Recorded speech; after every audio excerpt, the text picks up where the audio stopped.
Hello, welcome or welcome back to my channel. My name's Ketavan and I'm here to talk about all the books I read in August. So I had a very good reading month, 20 books, the highest of all time I've ever done in one month, and 5,000 pages, again, like huge amount.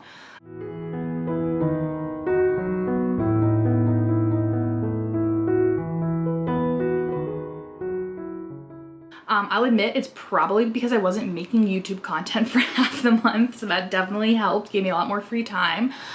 But I'm still really glad that I got to read that much this month. So I will just go ahead and dive into all the different books. I've organized them a little bit thematically. So the first one I want to talk about is The Thing Around Your Neck by Chimamanda and Ngozi Adichie. This one is a short story collection. I think it came out quite a long time ago. Yeah, in 2009. And they're excellent short stories. I really enjoyed this collection. It had a wide range of different characters and protagonists, and excellent writing. I really enjoyed it. And so the very first story actually in the collection is my favorite. It's called Cell 1, and it really takes a really interesting look at criminology in Nigeria. All these stories are set in Nigeria, I think. I think this is such a great introduction to Adichie because you really get a flavor for the kind of writing she does, and the stories themselves are really interesting. So that's like the best when it comes to short stories of authors that are known more for their longer works. So that's that one. And then I read the third Neapolitan novel, Elena Ferrante's Those Who Leave and Those Who Stay. I won't say too much about this one because I think I'll probably make a video on the whole quartet once I finish it, but this is the book where the politics and the history of the country really gets going. I picked up the series for that reason, and while the first and second ones were really interesting and I could see like hints of the politics and the history of the country in the story, this one is really where that aspect of the quartet I think will shine. And of course it's like heart-wrenching and beautifully written, and the characters, you just, I mean, like, oh, it's so good. And then I read two more kind of just general fiction on audio, and the first one was Election by Tom Perrotta. So if you don't know, Election is a movie starring Reese Witherspoon. It came out in like I think 1999, and I'm pretty sure it was like produced by MTV. It was definitely like considered a teenage movie, and I loved it as a teenager, and I had no idea it was based on a novel.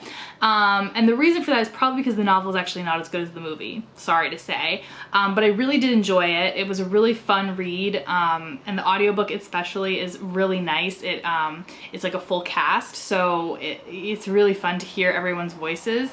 But I gotta say, the movie like ended the story better than the book did.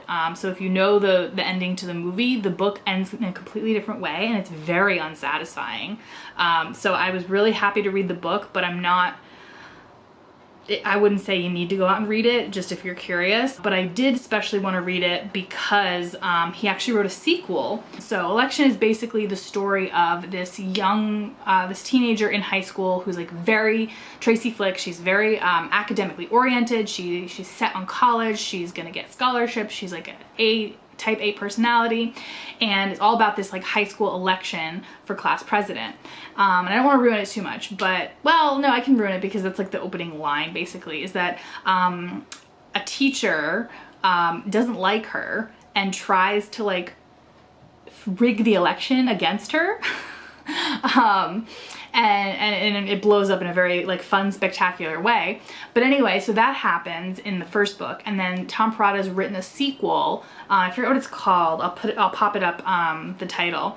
And it's basically, she was so ambitious, she wanted to like be in government, she wanted to be like the president of the United States, and 20 years later, fast forward, we meet Tracy Flick again, and she is the principal of a high school in New Jersey, and presumably hates her life, but is unpacking all of the trauma that she experienced in high school. She was sexually abused by a different teacher in the book, and the book does like deal with that in a way that I would say is appropriate for the 90s, but it definitely does not deal with it in a way that was appropriate for today. So the author, you know, has our protagonist as an adult, I think as a principal facing a similar situation where there was like relations between a teacher and a student, like consensual relations, and she's like, you know, with the Me Too movement, she's rethinking like, wait, because she never saw it as trauma. She was like, oh yeah, I guess he had to get fired because like he wasn't supposed to do that, but I'm okay. Like that was her vibe in high school. And as an adult, she has to sort of grapple like, wait, was I abused? Like, was that not like okay? Like really not okay? And so I think that'll be a really fun one to read. I have it on hold right now, so as soon as it comes in, I'll probably pick it up. And then the other one I read was The Murder of Roger Ackroyd by Agatha Christie. And I'm really bummed because it was totally ruined. You know, this is why I almost don't like booktube sometimes, or like don't like reading too many reviews, because everyone always says about The Murder of Roger Ackroyd, like, you'll never see it coming, you'll never see it coming. And like, because you know you'll never see it coming, it's really easy to see it coming, which is just, it just sucks. Like, you know, fresh eyes are better, but I'm just gonna basically go into all Christie moving forward completely blind and not read anything, because it's just, it's so annoying to be spoiled by yourself, you know? Oh, and I also read 2 children's books. The first was Where the Red Fern Grows by Wilson Rawls, also on audio. Very sweet book. I read that as a read along with AJ Dunn Reads and Writes. They have a little read along, I think once a month, but this month they picked this one because it's their favorite book as a child, and they reread it every year, and it's so sweet. You know, it's like just a cute story about a boy and his dogs, and it's super tragic and sad, of course, as like all great children's literature is sort of required to be, but I really enjoyed it. It was a really nice story. And then the other one was the what's it called, Fantastic Mr. Fox by Roald Dahl. This one was super cute as well. I picked it up because it was like the last one I had in like a little collection of Roald Dahl books, and it's fun. It's like, you know, kind of like non-human characters driving the story. Very short, very sweet. Enjoyed that very much as well. And then we have a couple nonfiction. Back to holding up real books. So Killing the Black Body, Race, Reproduction, and the Meaning of Liberty by Dorothy Roberts. So this one's a super, well, it's not old, but like it's was written 20 years ago, and it's considered a classic. And just like I think, I don't remember what video it was in, but when I read Henrietta Lacks, The Invisible Life of Henrietta Lacks, same deal. I should read this, like, because it's, you know, basic, you know, reproductive health history. I didn't pick it up because I thought I knew it was in it, and I didn't, of course, which is why you read the book, people, obviously. The scope is so impressive, and yet the tiny details of the stories that are told within this book are so intricately woven as well. Like, I love it. To try to give a summary of what's included in this is like almost impossible, but I'll just give you the chapters. Reproduction and bondage, so basically how enslaved women were forced to reproduce for the white owners' benefits. The dark side of birth control, so like I had known about Norplant and that it was a terrible birth control device for biological reasons. It's an implant you put in the arm, but there were multiple rods, and so like currently the implant is just a single rod that you put inside someone's arm, and it works for 3 years. But back in the day, it was like 7 rods, I believe, and it was just a total mess to get in and out of people. It was horrible. And so we knew about that in our like basic like reproductive health training, but we did not know that it was basically used to sterilize Black women against their will, quite openly, actually. And then making reproduction a crime. So yeah, talking about how, you know, certain women are not allowed to reproduce, and like when that happened and how that happened very frequently, still today, actually. And then welfare, discussing like, you know, how the welfare system's changes throughout history have basically impacted everyone, but especially Black mothers. It's just like such a huge scope, like I said, and I really enjoyed reading it. So highly recommend this one. So next up, I really love this one as well. Islands of Abandonment, Life in the Post-Human Landscape by Cal Flynn. So this book is basically a series of essays about the different abandoned places on our planet that have been basically taken over by nature. And so the evidence is there that life will not only survive in these apocalyptic type places, but it'll thrive, really. So the places are super, super diverse. You know, of course, there's like nuclear disaster zones like Chernobyl and things like that. But there's also like buffer zones during war, wars that go on for decades, islands that were abandoned, you know, farms, like they were farms and the animals were just let loose. So there's like feral cows running this island. Lots of American places, unfortunately. So we have Detroit, we have Paterson, New Jersey, which was like sort of the epicenter of the Industrial Revolution in the US. There's an area in France that was basically, was it no man's land? Zone Rouge. I'm not sure exactly what you would call that, but basically it was completely like dug in trenches during World War I, I believe, and the landscape is still so like pockmarked that it's just basically non-usable because the land is so poisoned. Like literally the soil is full of poison because they just buried and burned weapons in this area. So yeah, just those kinds of places. The author, she goes to them, she interviews some people, she takes photographs, and she writes these beautiful, gorgeous essays about all the different animal life and plant life that's thriving in those places. So I had actually seen that this book was on audio at my library, and when that happens, I don't typically buy the book because I'm like, well, I can just get the audiobook for free. And if I love anything I get in a library, I'll go buy a copy of the book. But usually I'm just like, okay, I got it from the library, I read it, cool, moving on. But this one I specifically wanted to get the book because it comes with pictures. It's really gorgeously written, like the writing is absolutely beautiful, to the point where I actually didn't need the pictures. Like I looked at them, don't get me wrong, but honestly, the pictures cannot do her words justice. Like which is wild because usually it's the other way around. And like these are some pretty beautiful photos, you know, like this is not bad photography. That's not what I'm saying. That's Isles of Abandonment. Really recommend that one. Super, super beautiful. Oh, love it. Alrighty, so speaking of nonfiction, I actually read 5 polyamory books this month as well, and I'll put the titles up just so you know what they are, but I'm not going to talk much about any of them.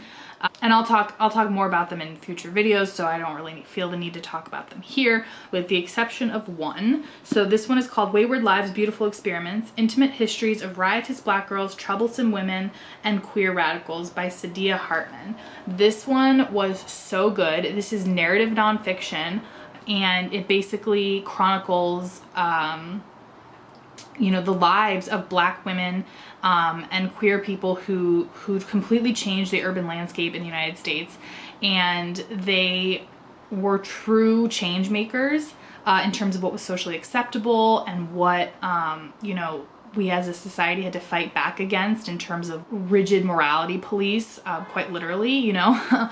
A lot of the stuff that was actually like justified in this book in the, you know, 70s, 80s, 90s, and today came from the ideas that were being pushed back by these women in the 20s, over 100 years ago. So this one is so wonderful because, of course, like Black people were not documented the way a lot of other historical topics might have been documented. This is done in such a beautiful method because it is a history book, it is nonfiction, so all the people in this book existed. Sometimes the author had to change their names because of actual state law requiring her to for privacy reasons, but all of the people that she discusses existed, and she fills in the gaps by presenting us with different options about how that person might have felt, or what they might have wanted, or what they were maybe afraid of.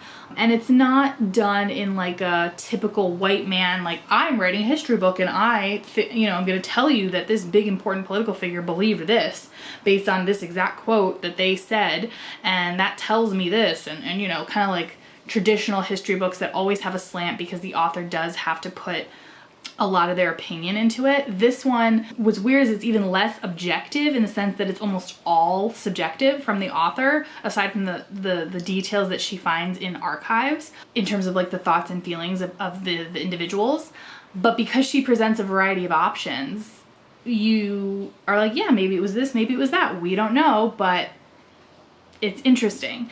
And so I really, really love this style of narrative history nonfiction, and it's perfect for this, obviously, for any history that isn't well documented. It's amazing because it's not just like, oh, we don't know this, we don't know that, we don't know this, we don't know that. It's not an endless list of the gaps. It's more of like the gaps being filled by different possibilities, and none of them are being presented as absolute truth. So I also read a bunch of the Dutch literature I'd purchased back in July. The first one I think was An Untouched House by Willem Frederik Hermans, and this one's very short. It's less than 100 pages, and it's basically like a novella that's like, yes, war is bad, but I thought it was very well done, very artfully done. This was like a hidden gem that had been written in the 40s or 50s and been just translated a few years ago, so I'm really happy I read this one. Excellent, highly recommend that one. And then I also finished Night Train by A.L. Snijders, which is a collection of very short stories that he's sort of like known for coining in the Netherlands. And this one I picked up because it's translated by Lydia Davis. And I was very like, huh, that's weird. I didn't know Lydia Davis spoke Dutch. She doesn't. She just translated these stories anyway. And to be honest, I think it kind of showed. So not that I think her translations were bad. I honestly can't tell one way or the other. But the problem is she chose the stories based on the ones she felt she could translate. So in general, the stories are by definition going to be the most simplistic, the most basic. I felt like this could have been edited better. Like the actual like order and selection of stories I thought were very random, because some of them were so good, like wow, so good, and then others were like, what is this? Like, I don't even get why this is in here.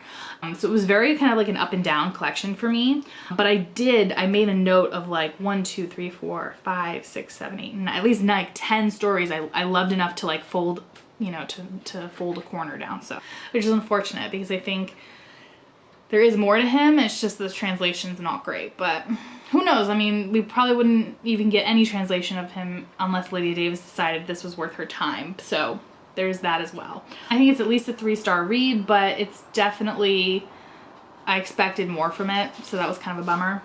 I read one more Dutch book, but that one was for more of like a women in translation mood that I was in. I'll link that video for all my like detailed thoughts on all the books. But I read Craving by Esther Gerritsen, and this is translated by Michelle Hutchison.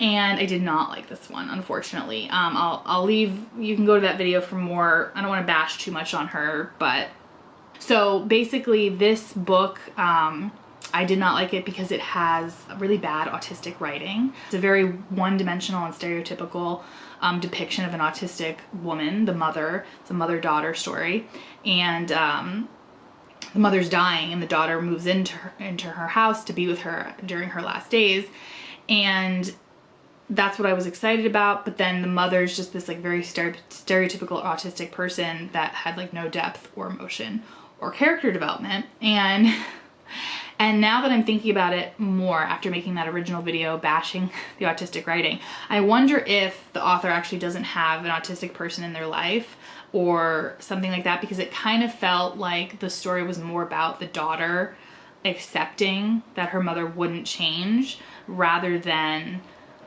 the mother, like, you know, changing in any way. So I wonder if like maybe there's something there where that perspective came from. Yeah, is there anything good I can say about it? I did like the style of writing. Like I did like, it was very like sparse, and I do like that style. So I guess there's that, but yeah, that. And then I read also Woman World by Aminder Dhaliwal, which is a graphic novel. This one I loved. Like I just was literally laughing out loud. It's about a dystopic world where all the men have gone extinct and the women have to sort of rebuild their society to sort of figure out how are we gonna live without them. And it's like, spoiler, it's pretty good. I definitely talk more about it in that vlog though, so you can go check that out.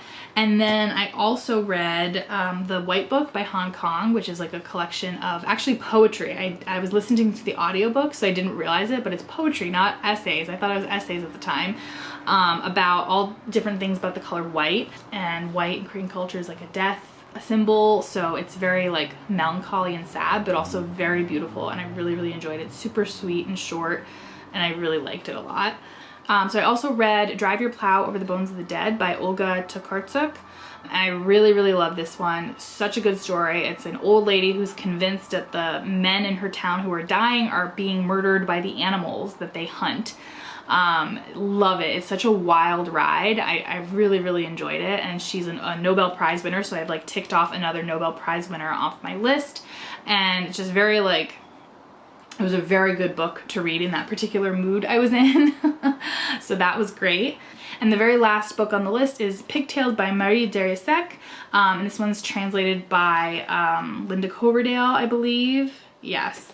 And this one is a big fat trigger warning. Like anything you can think of, it's in here.